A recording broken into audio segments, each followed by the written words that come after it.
Vinod, in the previous session, we looked at the role of farmers' collectives in addressing the various problems and challenges of smallholder farmers and in providing a platform for resource mobilization, aggregation, value addition, and access to a bigger market for better price realization of farmers' produces. In this session, I will take you through the history of farmers' collectives in India. We shall get an overview of what kind of efforts have been made in India for the promotion of farmers' collectives and their experiences so far.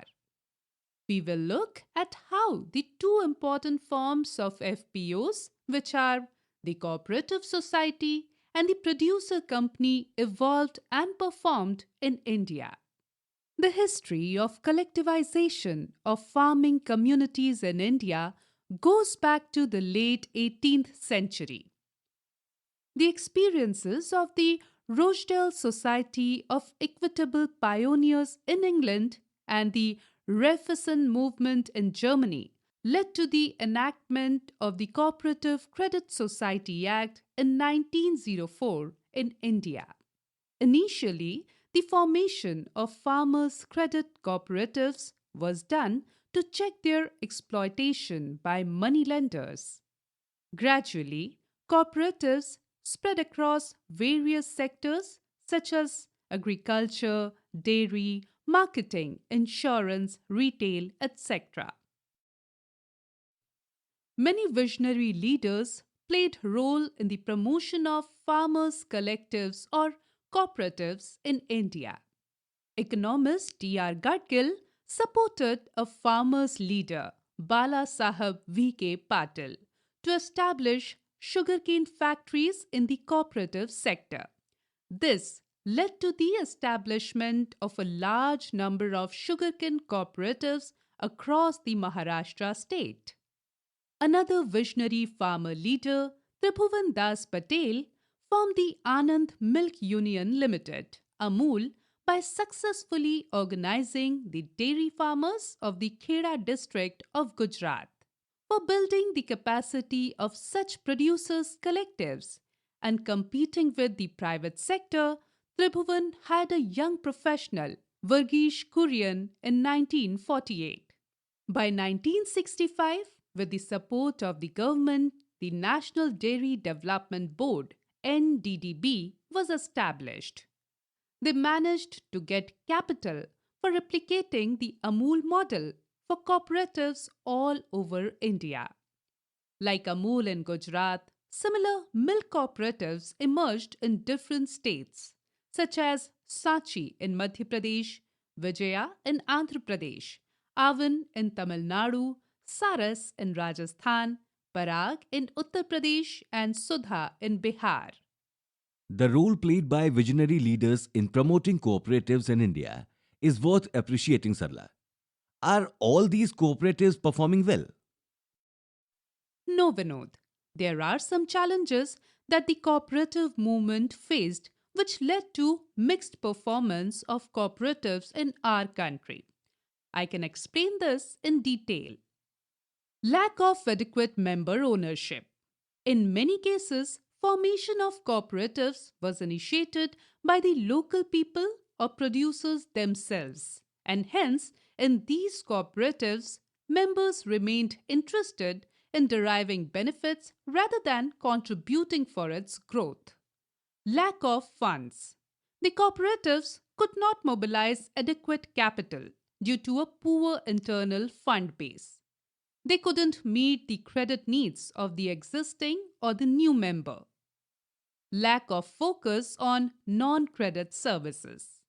By and large, the cooperatives disbursed only credit and have not yet emerged as true multipurpose institutions that can provide other services.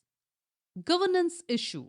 The large farmers and landlords, with their superior economic and social power, still manage to have a hold on these cooperatives. Undue state control and interference. Governments, both central and state, have played major role in promoting cooperatives across sectors. However, this also led to undue state control and interference in several cases which adversely affected the functioning of cooperatives. Unable to attract professionals. Apart from few cases, cooperatives were not able to attract and retain qualified professionals. Oh, does this mean that the cooperative movement could not proceed further? What happened next? Well, the journey continued and some interesting things happened. A need for an alternative institutional form was recognized to serve the rural producers in the increasingly competitive scenario. And to grow along the value chain, various committees deliberated on it. The recommendations of Brahmadat Committee in 1989 led to the legislation of mutually aided as against state aided cooperatives. Andhra Pradesh was the first state which enacted the Mutually Aided Cooperative Societies Act 1995. This was subsequently adopted by 9 more states. The Government of India constituted a committee under the chairmanship of the noted economist Professor Y.K. Alag to look into the issues of cooperative. The Alag Committee recommended a new form of farmers' organization, the farmer producer companies. The producer companies came into force on 6th February 2003 by addition of a new chapter 9A under the Companies Act 1956. Farmers Producer Company (FPC) is a hybrid model of a company and cooperative.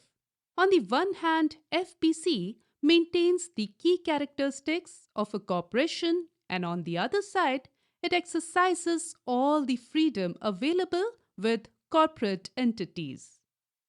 Today, FPOs are being promoted at a large scale by multiple agencies such as SFSC, NABARD, NRLM, SRLMs, line departments of state governments, directly by corporates, and also through CSRs, multilateral and bilateral agencies, and NGOs in different sectors across India. So, Vinod, can you summarize the learnings from this session, please? Sarla, it is good to know the long journey of farmers' collectives. To summarize, the examples set by the Rochdale Society and Reficent movement inspired the formation of cooperative across the world. In India, the concept of cooperatives was adopted during the 18th century. From being credit collectives, cooperatives gradually expanded to include a range of service like inputs, value addition, marketing, etc. Visionary farmer leader and professionals played an important role in the success of cooperatives. Some good examples of effective cooperatives include Amul, Malknoor, IFCO, Cribco, and sugarcane cooperatives. Farmer producer companies are an innovative form of farmers' collectives that are currently being promoted.